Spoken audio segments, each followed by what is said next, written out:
Assalamualaikum warahmatullahi wabarakatuh. Teman-teman, selamat datang kembali di Yanto Channel. Channel yang membahas kisah-kisah nyata penuh hikmah dan ketegangan dari seluruh penjuru dunia. Di video kali ini, kita akan mengangkat sebuah tragedi yang mengguncang dunia pendakian. Seorang pendaki asal Brasil, Juliana Marins, ditemukan tewas setelah jatuh ke dalam jurang di Gunung Rinjani, Lombok. Dari awal pendakian, detik-detik kecelakaan, hingga proses evakuasi dan hasil autopsi yang mengejutkan. Kisah ini syarat pelajaran dan peringatan bagi kita semua. Jangan lupa like, subscribe, dan aktifkan lonceng agar tidak ketinggalan video inspiratif dan menegangkan lainnya di Yanto Channel. Juliana Marins, seorang wanita muda berusia 26 tahun asal Brasil, adalah sosok petualang sejati. Ia telah mengunjungi berbagai negara di Asia Tenggara, Filipina, Vietnam, Thailand, dan akhirnya tiba di Indonesia. Mimpinya sederhana, menaklukkan puncak-puncak tertinggi dan menikmati keindahan alam dunia. Ia dikenal nekat, berani, dan mandiri. Dalam pesan terakhirnya kepada ibunya, Juliana menulis, "Saya tidak takut halangan." Pada tanggal 21 Juni tahun 2025, Juliana memulai pendakian Gunung Rinjani bersama kelompok wisatawan dan pemandu lokal. Jalur yang mereka pilih adalah rute populer menuju puncak, yang dikenal terjal dan curam. Saat itu cuaca cukup cerah, dan semangat Juliana membuncah. Ia merekam perjalanannya, tersenyum di kamera, dan berkata, "Saya akan mencapai puncaknya." Namun begitu mencapai ketinggian di atas 2.500 meter, kabut mulai turun. Jalur yang tadinya jelas menjadi licin dan nyaris tak terlihat. Di dekat titik Cemara Nunggal, salah satu titik istirahat sebelum puncak, tanah basah dan jalan menyempit. Tim mulai memperingatkan semua pendaki untuk berhati-hati. Tapi takdir berkata lain. Sekitar pukul 6.30 pagi, suara jeritan terdengar memecah kabut. Juliana tergelincir di pinggir tebing curam dan terjatuh ke dalam jurang berkedalaman ratusan meter. Salah satu rekan pendaki menyaksikan tubuhnya berguling menuruni tebing dan hilang dari pandangan. Suasana panik langsung menyelimuti kelompok.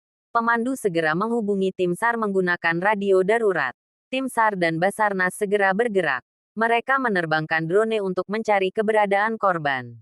Video drone pertama menunjukkan sosok Juliana tergeletak di sisi tebing. Mengejutkan. Ia masih bergerak. Harapan muncul. Namun cuaca memburuk. Kabut semakin pekat. Angin semakin kencang. Evakuasi darat tak bisa dilakukan karena medan ekstrim. Drone pun sulit terbang. Tim SAR terus memantau melalui drone.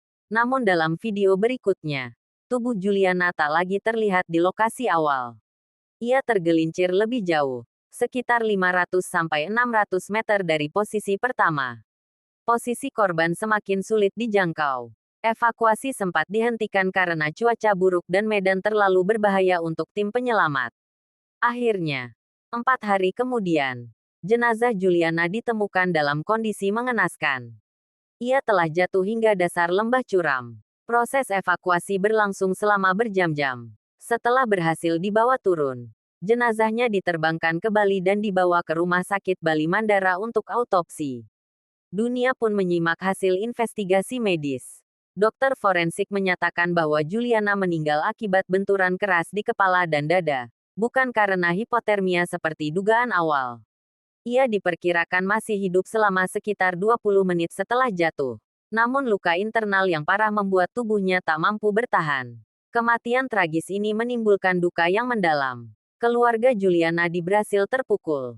Ibunya menangis saat membaca pesan terakhir putrinya.